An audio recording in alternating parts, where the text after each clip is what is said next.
Hey everyone, welcome. Look, the chances are you've probably already heard me talking about the momentous paradigm change that's happening right now in the world of business. It is probably the single most important change, and most business leaders are just not aware of it. The CEO of Hermes Investment Management recently said, "We're on the cusp of something that could become one of the great social movements." Look, of course, I'm talking about the rise of purpose-driven companies. I'm talking about these companies who really understand their reason for existence above the basic need for making a profit. They understand the social value of their business. And what's amazing is that they're actually growing faster. They're more profitable than the competition because of this purpose.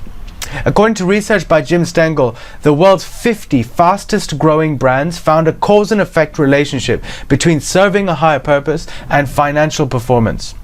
And here's a graph to back it up. In fact, an investment in Stengel 50 would have been 400% more profitable than an investment in the S&P 500 over the same 10-year period of time.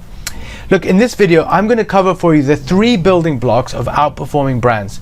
They are: number 1, understanding the opportunity; 2, building the business case; and 3, engaging your exec team. So let's delve into it.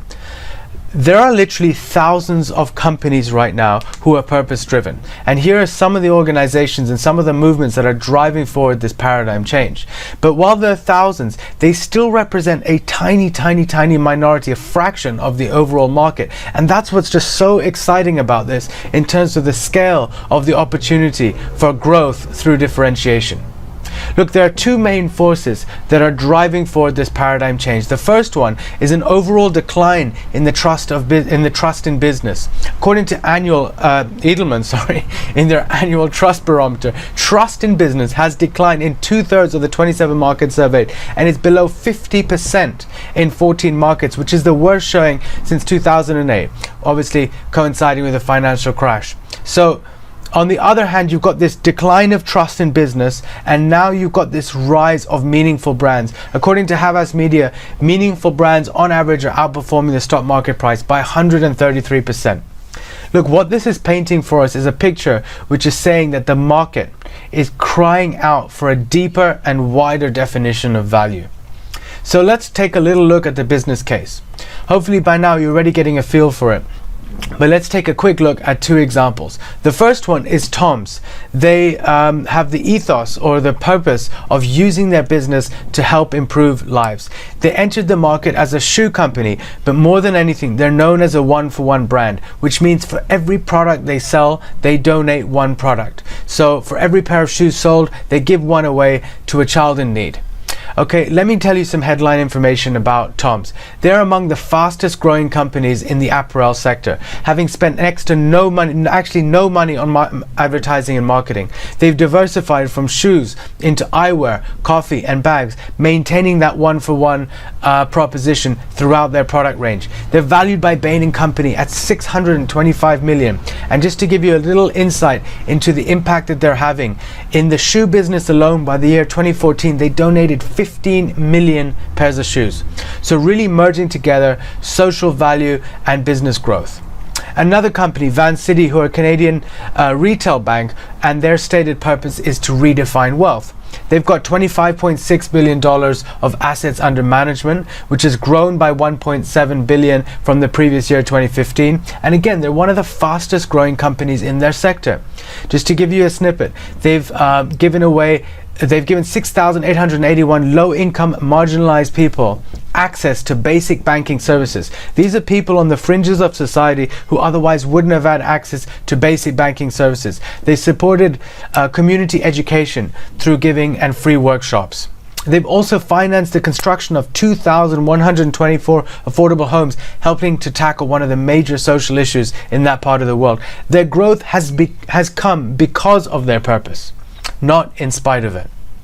So look, just in case you still want much more, I've done 2 things. I've created 2 lists for you. One is a list of academic and business resources and case studies and evidence-based information, which really helps to paint the picture of how the market is changing and what this means for business. So you may want to take a screenshot of these resources and delve down into any of them. They are fantastic in terms of building your business case. And the second list I've done is a list of just a very small list of companies out of the thousands out there who are leading and prospering with purpose. So the Whole Foods Company, Interface, Patagonia, etc. You may want to delve down into the financial performance and the social performance of some of these organizations to really help to embed your business case. And remember, building this business case is a key foundation of getting your exec team behind you. And that brings me on to the third point. So one of the things that's happened over and over again when I've done this with organizations is that you present the facts, and a typical response is, hey, as a business, if we want to grow, don't we just need to stay focused on making money or on financial imperative? Something along those lines. The thing is that this is when you need to emphasize that purpose is no longer just an add-on for the sake of a feel-good factor. In fact, it's a key driving force in creating differentiation for really standing out. Right? And according to the marketer Seth Godin, in a busy marketplace, not standing out is the same as being invisible. And if you're invisible, then really creating step change growth is just going to be almost impossible. So what you may want to ask your team is, if you want a different outcome to the one that you're already getting, then what is it that you need to do? According to Einstein, doing the same things over and over and over again and expecting a different result was his definition of insanity. What we need to do is really fundamentally address the strength of your value proposition. Look, most companies have thought about their value proposition, but the question that I challenge you to ask yourselves, I should say, is your value proposition really helping you to stand head and shoulders above the competition, or is it helping you just to blend in with the competition?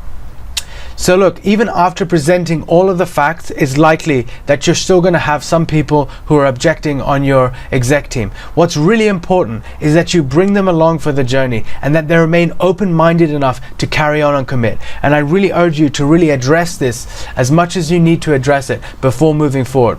But I will say the danger with taking too long is that the market is catching up with this opportunity and you'll soon lose your early mover advantage. So look, here's what happens next. I actually want to make you an offer to help you for free. Why? Well, I actually believe that's the very best way of getting clients. So what I've done is I set aside some time to personally design a customized growth plan for your business entirely free. I do it by actually listening to you, by understanding your business, your challenges and your aspirations. And based on what you tell me, I'll then go away and create a growth plan which is fully customized to your business. I'll then give you a plan for free, absolutely no strings attached. After you get your free plan, one of these three things will happen. The first possibility is that you think the plan is absolutely no good. Look, it's never happened to me before, but if it does, I will send you £100 in the post immediately, no questions asked. The second possibility is that you decide to use the plan yourself. If that's the case, no worries at all. I wish you the best of luck and I'm happy to have helped you. The third scenario, and the most common one, is that you're thrilled with the plan and you ask to become a client. And if that's the case, then great, we can get started straight away. We'll set up some time to meet and to discuss the implementation of your plan. You can ask me any questions you have. Let me tell you a little bit about how the 3-pillar growth consulting model works. Pillar 1 is purpose, 2 is people, and 3 is plan. So in pillar one, we'll first create a selling proposition that's going to attract and convert your ideal clients. This is critical to your growth. In pillar 2, we're going to address people. We're going to develop the team and the relationships who are going to drive the company towards its vision. And in pillar 3, plan, we'll create the vision, the roadmap, and the scoreboard that's going to drive and steer you to growth. By the end of the first pillar, you're going to have a compelling purpose statement, engagement from your team, a visual of your competitive proposition, and a simple and clear go-to-market plan. By the end of the second pillar, you'll have a high-performance executive team, more confidence in them, and therefore much more time on your hands, solid internal relationships, and therefore the people to actually drive growth in the business so you can go back to doing what you do best. By the end of the third pillar, you'll have a clear vision of where you're going, a roadmap for that vision, a scoreboard to keep you on track, and ultimately a team who are focused on results. Look, I want you to know this is a turnkey solution. I'm going to apply all of my strengths, my knowledge and experience to create the level of engagement that I know underpins successful organizational change. Look, it's so hands-on for me, this process, that I can only offer it to a really small number of clients. And here's how much it would cost if you want me to actually implement the free growth plan that I give to you.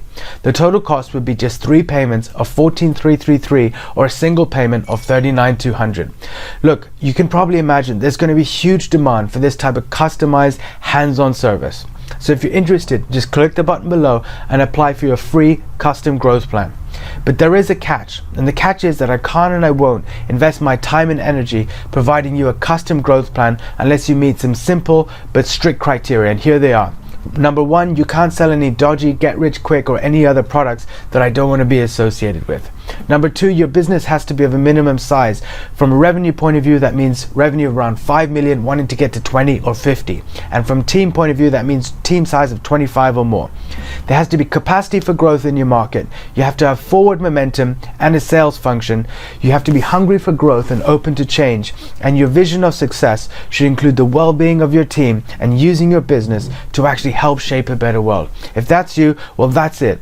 So go ahead, click the button below and get started. You'll be directed to a quick questionnaire. It takes about a minute to fill out, and I'll go over it and I'll call you to schedule a time for us to go over your business together on the phone. So clearly you have absolutely nothing to lose by having me create a customized growth plan for you. That's why you should click the button below to get started right away. I really look forward to connecting with you soon. Thanks so much. Bye-bye.